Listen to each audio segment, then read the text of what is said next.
Hello there and welcome to The Value of Everything. A short update before we begin. For the coming episodes, I have some new guests. Nathan Dickey, he is a freelance journalist and a regular blogger on WordPress. There we'll explore a number of issues, particularly facing journalism in today's form. Next up, Michael Acuna and I are back for more political analysis. Plus, you'll be pleased to know, after many rounds of dialogues leading up to this point, we have initiated our debate. So I'll shortly be releasing that.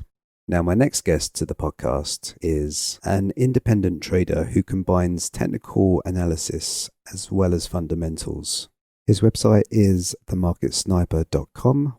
I recommend a visit. This is a great resource which identifies what is happening in the financial markets to make high probability trading strategies. My guest is Francis Hunt. Now, I actually found Francis on YouTube. For me, his analysis on the economy was hitting every nail on its head. Also, the thing that I found fairly courageous was the fact that he was willing to go one step further in identifying control structures. So this recording was pretty impromptu. We just initiated talks. It wasn't really intended for an episode. But as you'll see, there is some beautiful content in this conversation. So this is the preview to our more extensive interview, where I'm going to get Francis to go a lot further in analysing the political and economic landscape from now to way into the future. So let me drop you straight into our conversation. There's so many different little turning points that I just would be fascinated to hear your thoughts on. Yeah, absolutely. My angle that I would look to sew in anyway is one of service to people. Sure. You always get looked after, and the service that I believe that is the most valuable for our time is how does this play out, and financially, how does someone prepare to come out better in an environment where 99% are going to come out worse. Yeah. So I would always try model, not only talk about the drama and the extent of it and how and why we got there from just a historical and an understanding perspective, but then what do we do with that information and how do we forward forecast the likely scenarios that will forebodingly awaiting us. Yeah. And how actually, in a relative sense, you can come out even stronger than you were before, because crisis, as they say in that Chinese phrase, is both opportunity as well as chaos. But most people don't know what to do or are continually getting conflicting messages and are in a state of confusion around it. So they don't know if we're deflation or they don't know if we're inflation. They don't know whether they should be buying gold or whether they should be investing in bonds or stuff like that. So I tried to demystify and be quite precise on that. And I try not to overcommit to any one particular outcome, but just probability scenario cast various potential events and how positioning for that will work. And I think distilling and throwing the bones and actually sorting them out, giving people a couple of something to hold on to going forward is where real value add is. Yeah, definitely. One way is to just, the further you look into the past, the more you can see into the future. There's so many different analysis that can be applied to help other people. And I think a lot of people they're walking around the walls over their eyes. A lot of people, like just close people that I meet over in Australia, they're just like, property's the only way to financial riches. And I've tried to say, well, maybe that's not quite the way. There is other situations which are happening, and it's still quite stark as to where you see people are in general compared to other people. And obviously, just meeting you and I can tell that you know a lot more, and just the way that you analyze the information is far more of a technical way in comparison to people that will just be swayed in terms of where the general consensus is going. Yeah, we tend to respond emotionally and also be momentum chasers by virtue of our wiring. And when you've had a trend in Australian property as long as it has been, people just say, don't fight the demon, you should have got on long ago, and, et cetera, jump on the bandwagon, look how many years you've missed, you're going to miss another batch. That is more what I would call the momentum chasing thinking. Yeah. And you need to understand the drivers and why possibly you've overperformed for a while. But globally, there's a whole asset class that has been financially engineered into asset bubbles, Yes. mainly on account of the proliferation of leverage and liquidity through the banking system. So you're not the only one to have a property bubble, of course, as you're aware, but you're probably starting to think yours is different. And that's a very dangerous position to be in. But there are reasons why you may have extended a little more. Yeah.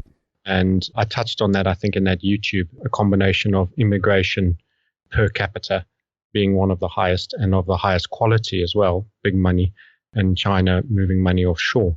Now, as minutes the China liquidity bubble ends, the at the margin purchaser will have and evaporates. That will have a substantial effect on supply and demand, especially if it's followed with a banking withdrawal of liquidity as we had in 08, Yes. 09, and then things turn exceedingly quickly. Yeah. I think I've heard before in the reports that there's a certain time frame, like something like 15 years or 20 years, that if a market's been in a certain way for a certain time, nobody's got a recollection beyond that point, because That's right. I don't know, maybe I think the whole body It almost carves a new groove. Yes. It carves a new groove of perceived wisdom. The problem is we don't have transgenerational understanding. Yes. In other words, most of our people of our generation have not seen 2 world wars back to back and seen utter devastation. And you have to read your history, as you were saying earlier in the conversation, and you have to try actively visualize things that have and can occur that have not occurred in your lifetime, which is what most people call the outlier event. And I actually say they're not even outliers, they're absolute facts. We just have big long run cycles. We have 60-year cycles and transgenerational cycles, and we actually have multi-generational cycles, of which I think we're at the end of one super cycle in terms of the entire economic system. Yeah. So to think that a single asset class like Australian property will be standing when all these things turn, unfortunately, is a delusion, but it's a delusion for the reasons you very eloquently outlined, that people don't know, haven't experienced anything different. Every time they've been watching property, it goes one way. So they grab a perceived wisdom, which is actually just based on in the galactic sense, a short-term trend. Yes. Just another avenue I would just be interested in to go on here is that obviously you're a chartist, so you're quite familiar with the Fibonacci's and the mathematics behind cycles. Is there any area in which you would say that there's like a big picture in terms of how everything is revolving around maths? What I would say is you've got to be careful with fibs. Fibonacci has relevance. In other words, it's not a redundant theory by any means, but I find there are other aspects that are very, very dominant, and I call them key levels of significance. I draw on charts, and they're basically horizontal lines, so they're always a price value. Yeah. And psychologically, people most remember that which they paid for an item and that which they subsequently sold that item. So if I said to you, if you're a property owner, what did you pay for your house? You would know that you could answer me if you felt it pertinent to tell me. If you subsequently sold the previous house that helped you to buy the existing one, you would also remember what you sold it for. So like traders and like all things, people remember their personal interaction with price, and they think that represents truth. Yeah. Meanwhile, it is actually just a data point in a continuum. But when you get many people that have interacted at a certain level or range, then you get a key level of significance or dominance. And I find these are almost even more relevant than fib levels, although they often can occur at fib levels. So that's not to minimize Fibonacci. They actually confluence. So when I chart things like copper, for example, which is essentially an industrial metal of China, because it represents building, and they've done so much forward building, as you probably heard. It's in a perpetual state of decline, and 200 is a key level that it's attempting to hold above at the moment, and I think it's going to fall to 175. Now, in that view, technically, because it's giving us a nice pattern and it's been swinging to the upside and by a similar amount to the downside around that 200 level, so it's not consistently trading at 200, but it's oscillating but tightening. We get what I call a key level of significance. And then you get a squeeze, which eventually leads to very low volatility. And then suddenly you get a breakout move. And if the long run trend is down, which it beginning of 2011, in fact, which was the commodity top out when China was doing all the growth for the world post 2008 and went from being very solvent to extremely over indebted, too much liquidity, you would continue in the downside trend. So the break would be to the downside. Now, when that occurs, that's going to probably be associated with fears about China again, panic, and that money that hasn't left China, there's probably going to be a lot less of it to do that. And in fact, some of the money that's already over in Australia and other venues may be required and called back. So liquidity-based assets chasing will suddenly become reverse. Yeah. And it'll certainly cease and potentially reverse. And when you get forced sellers, that's when things fall. And every time there's leverage involved, even people that want to hold on for the long run and believe that things will come around become forced sellers because they have to, even though they don't want to. And they can see a point in the future where it might come back, they believe. They become forced sellers because banks start recalling leverage.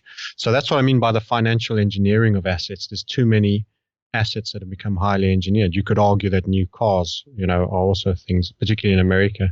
They've got subprime auto loans and everything that right down to people that shouldn't be buying new cars that barely have monthly paychecks. And I don't consider vehicles obviously assets. They might appear on a balance sheet, but they are depreciating assets if they're assets at all. But property allegedly is. But unfortunately, if you have an overextension of the cycle on one side, you're more prone to a very heavy overextension to the downside. And that adjustment is rarely subtle and slow. So the upside is a continuing trend of quite above term percentage increases. The adjustment is usually exceedingly brutal. Yeah. It's not a trend. It's an absolute capitulation, and it's event driven. And people will say, oh, but it was that event that did it. Well, in actual fact, that it's more the required adjustment. It just doesn't come slowly. So there will be a straw that breaks the camel's back. The straw is not responsible for the camel's back breaking, if you know what I mean. In other words, the accumulation of all those bales of straw was the real reason, and it was a process that was put in place a long time ago. When you was making some analysis that you thought that cash pretty much was going to be king, there was going to be like the depreciation of all asset classes, even if it was precious metals as well. One of the things that I was thinking of is that if the scenario is that everything is like a complete depression of asset prices, the government might start to say, okay, well, we need to inflate the market again and increase the money supply. Well, there's a couple of things on that. They have already been doing that. Yeah. And what actually happens with each successive turn is diminishing returns. Yeah. So the ability to create inflation gets ever further reduced. It's kind of like I've gone into an outback field in Australia and I've already set fire to most of the field to create some heat. Once I've burnt most of the grass, if I do it a second and a third time, that's far more patchy. And by the time I try it the fourth time, there's little left to burn. You don't get the same effect. So there's a diminishing returns, first of all, as part of the comment. In other words, their ability to do that is greatly reduced. Secondly, the mechanism that they're currently doing it is via the banking system, which just causes an asset class bubble, which is going to the 1%ers that just direct it into stocks and search for yield. It's not going to retail man in the street. Yeah. So the mechanism they do it. And then people say, well, what about helicopter money? Well, they actually really haven't done that. And the central banking cartel, as I call them, the control structure, is not actually that interested in helping you. They are interested in helping the people they represent, which actually aren't the citizens. It's the banking system. Yeah. Which is one of the reasons why all the money, every time they create it, does go there. And it is patent theft from the citizenry because they are diluting the monetary valuation. So if we double the amount of value, the cash in your wallet is just halved in buying power in the longer term. It may take a while for that effect to take place. But if I keep doubling, the amount of slices I'm cutting out of the same pizza, you're getting a smaller slice every time. So there's that. What I was saying about the deflation is that's on the financially leveraged side of things. So my actual view is slightly in between all those. is that I think there's going to be a major deflation of asset classes that have been financially engineered. Yeah. In other words, things like property markets, stock markets, and things where there's borrowing on margin, et cetera, et cetera, et cetera. But in actual fact, that a consumer, that 99%ers, the man in the street, are actually facing a stubborn inflation. Yeah. In other words, they are crooking how they measure inflation. There's no doubt about that. Toilet rolls are getting shorter and all sorts of packaging tricks are going on. Same size cereal box, but with less cereal in, et cetera, et cetera. So I actually see, if we take a loaf of bread relative to a Sydney home, the relative valuation of a loaf of bread, you're going to actually have stubborn inflationary pressure on basics and non-financially engineered items because of all this money created. And there's only a certain amount of investment going into farming and things like that. And you're going to have deflation in the financially engineered. So my personal view is more of a sort of a global bipolar stagflation, where there is extreme deflation assets and there are stubbornly high inflationary consumables. So basically, let's just say that they probably won't have any fantastic ideas, a debt jubilee where they give money to the citizens. They won't be able to do that. So let's just say they do another round of quantitative easing. That goes to pretty much the wealthy class. They can purchase very fancy assets again, maybe Picasso paintings and property, but yet that is all driven on a debt scheme as well, and the debt becomes unserviceable. It comes to a point where that can no longer be achieved. The price pressure comes down. The amount of resources or capital that was in the market has been misallocated to a wrong arena. There's problems with agriculture because they're having it so tough. So the market is changing that. And then with the situation, say, in the supermarket, the prices of goods are going up. You're getting some kind of what you say is stubborn inflation, which is occurring there. Now, couldn't that push on a little bit more into inflation? So your basic goods, your bread, your milk, those goods start to gradually increase in value to the point in which maybe precious metals or even Bitcoin becomes an attractive alternative. Yes, so I don't know if you've how much of my material might have seen. So with regards to cryptos, yes, I'm not a big fan. I noted you were interested in the blockchain, and I always feel a bit bad because people want to take on the new technology and be forward thinking, et cetera, et cetera. There's a war on cash. Yeah. There's a war on the citizen having the anonymous physical holding power of a cash, traditional cash.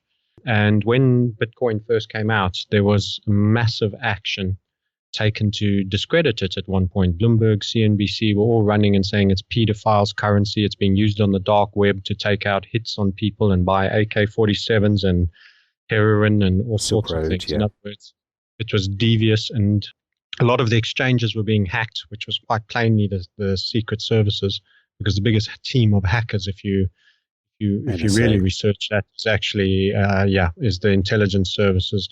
They have whole reams of it, and China and America are at each other trying to cut into each other's pipes all the time. So this was a takedown attempt. And then there was a period where there was a lull, and then you had to post your name and passport book copy, and you had to put a name to it. And suddenly Bitcoin was sanitized, and the media dogs, which are servants to the control structure, were suddenly called off. And everything is hunky-dory, and they've left Bitcoin alone. And in fact, financial banks and institutions are now investing with Google into various blockchain startups, et cetera, et cetera. So the minute I hear the name Google and I hear the banking cartel getting in, I know this is now a co-opted arena. This means the ability for them to identify you, tax you, take 30% of every purchase or income you make. Sure. Is now they've kept you. In other words, they will not allow a competing currency. The other things is it's part of the electronic banking system. In other words, if you have a grid to go down situation, in 7/7 over here in the UK, the mobile network was taken down, power was taken down in selected areas. True. In America, various things happen to go down during drills for various things. So if they want to create an on-the-spot total reset, they can separate you from whatever perceived wealth you think you own. You have digits in a computer. And no matter how sophisticated they make that sound, I don't like that. I want to have something I can hold that can't be stolen from me in the event of what I would probably call, sounds like quite an Armageddonist reset, hard reset is what I would call it on the monetary system, which I suspect has a much higher probability of potentially occurring than most people are reckoning on. Which may make me sound like I'm a member of the lunatic fringe, and I'm not. I'm just prepared to consider every possible conceivable outcome for something that is hopelessly overextended, flagrantly out of control, cannot continue, and therefore must end. So I don't believe that having preparation that takes that as a probability of outcome is actually insane in any way. So for those reasons, I suggest tangible, physical, held, and unrecorded.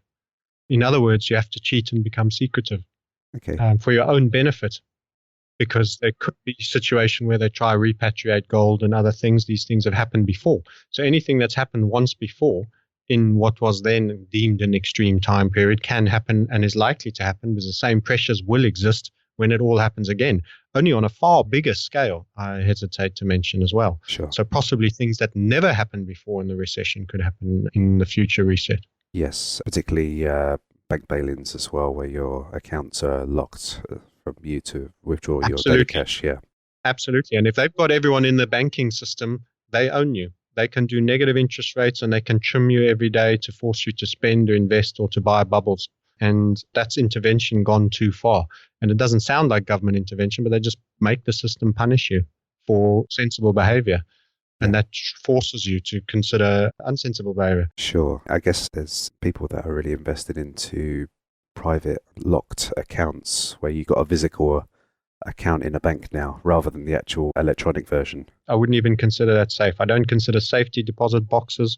I don't consider anything on the premises of a bank safe. The first thing they will do in the event that we've described, a really hard monetary system reset, would be to go to all the safety deposit box, have special martial law decree, which will give them almost unparalleled rights, and to seize all assets. And they'll say, yeah, it'll be on a clipboard and you'll get paid something, but you'll be paid in their confetti paper at well below market, and then they'll re-rate the assets as they did in Roosevelt's era. Yeah. History doesn't have to happen the exact same way, but it usually rhymes, as Mark Twain said. Yes. So you ignore the lessons of history at your absolute peril.